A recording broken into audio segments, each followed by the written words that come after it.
Hey guys, it's Christine, and today we're going to cover the concepts of id, ego, superego by Sigmund Freud. So, a lot of times we can confuse our ego for being something, as egotistical, something that's, I'm very pompous and very full of myself. But that is not necessarily what Sigmund Freud was trying to get at. So, with his ideas, we've got three different parts of our brain, and our brain tells us that we have our id, which is our instinctual primal desire, our ego, which is pretty much our reality and what we actually do, and the superego would be what society expects of us. So, in his book, Sigmund Freud's book, Civilization and Its Discontents, looks right here, he pretty much says that we are all a bunch of malcontents walking across this earth because of civilization. Now, what is civilization, right? Civilization is something that we have created just to be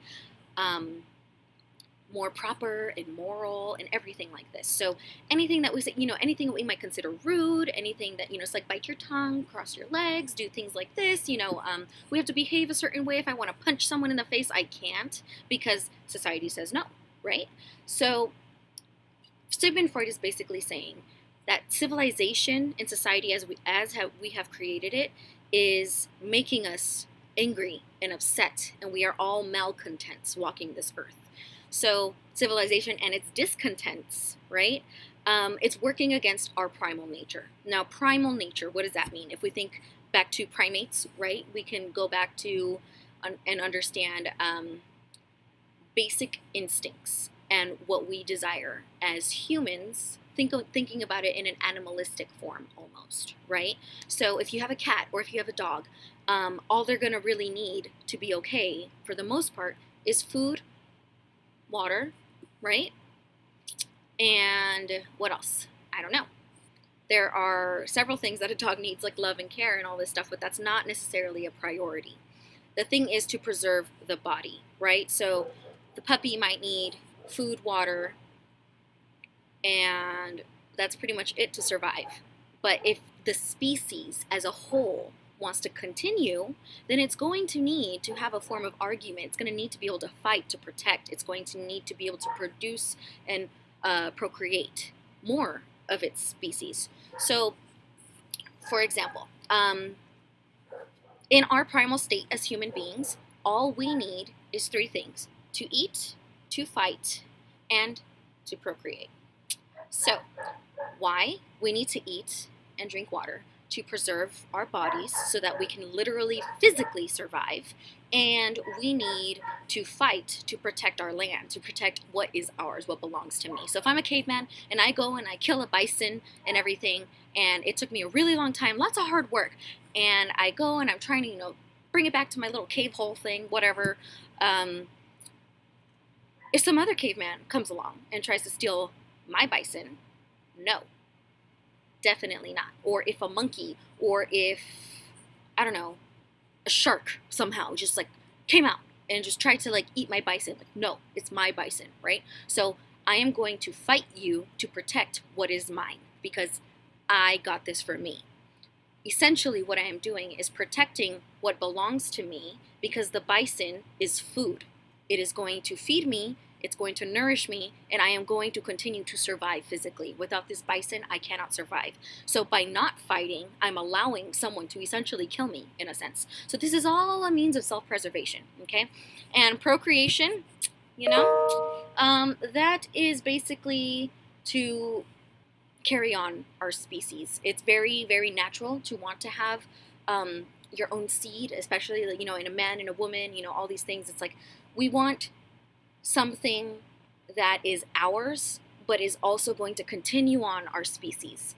So things like marriage, things like monogamy, all these things, these are all societal constraints. These are all things that we have built as a society, as a civilization, in order to try to be have like a code of conduct, a sense of morality and propriety and stuff. But it really does work against our nature. If we really were truly meant to be monogamous, there would not be as many scandals as there are, you know? So personally, I don't think human beings as a species were meant to be monogamous. There are species out there that are meant to be monogamous, but I do not believe humans are one of them.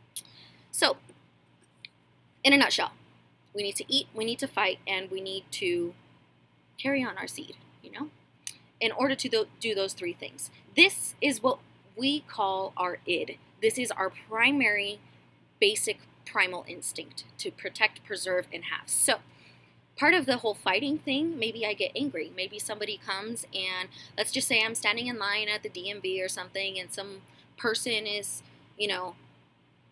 being rude and annoying, and then like I get pushed or something because they're not being self-aware. This is a casual thing that we can all experience. We probably have experienced. What's the first thing that you want to do? Probably want to punch them in the face. Probably you're going to get very angry. It's just kind of a natural response. It's like, hey, get out of my space. What are you doing? So your reaction primally is probably to attack, because now this person is invading your space. So now the whole fight thing clicks and you want to respond. Now, if I were to turn around and punch this person in the face, I would probably end up in jail for assault, right? Because that is not what our society condones as good behavior. So in that moment, this person is being completely awful, completely annoying, pushing me, like just completely not aware. So my id, my primal instinct, is to probably want to turn around and punch this person in the face. My superego, which is the ideal, the societal, norm, everything that, Freud says makes us malcontents, says be proper, smile, do not respond to the situation at all, and be a good formal citizen, right? Be the bigger person, we would always say, right? Okay, fine. What is my ego going to say? My ego is probably going to say, hey, excuse me, sorry, you hit me with your bag. Do you mind? And that might be a good compromise. I'm not going to punch you in the face, but I'm not going to say anything either. So my ego is what meets reality. It is a thing that I am actually going to do. So another example is, I love donuts so much. Donuts. So if I go and have a craving for donuts, I could just go buy a box of donuts, right? Let's just say I bought 12 or something for myself. And I want to eat all of them because I'm starving. I don't know, maybe I have a craving, whatever it may be. I want 12 donuts in my face hole now, right? So what's the thing that I'm going to do? I can go buy a whole box of donuts, right? That would be my id. I'm hungry. I'm going to eat everything that I can because I want to. And it's like my body wants it. Okay.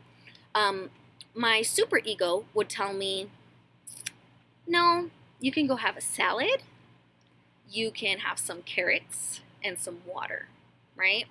What is my ego going to do? Okay, I'm not going to do this ideal thing, but I'm not going to do the thing that I really want to do either, because that's bad. We can't always cave into our primal desires. So I'll meet you in the middle. I'll have one donut with my coffee, and that is it. And then I satisfy my craving, but I don't go overboard, but I don't deny myself the pleasure either, right? So in a nutshell, Sigmund Freud's id, ego, superego. Id is our primal desire. Ego is the reality of what we actually shape in our lives, our actions, and what we truly perform. Superego, or ego ideal as it's also called, is basically everything civilization expects you to be. So you are to be a good citizen, pay your taxes, contribute to society, volunteer places. These are all really nice things, right, that we should be doing. But do we really do these things? No, not necessarily, right? So if somebody's trying to fight me, my response as my superego would walk away and handle the situation much differently than my id would, because my id just wants to turn around and beat you up. So my ego probably tries to compromise and diffuse the situation, right? Superego is nothing but an ideal world that's pretty much unobtainable. It's almost an expectation that can never be, because nobody really is that perfect, which is why we're all malcontented, right? Okay, so if you have any questions, let me know. Feel free to comment below and stay tuned.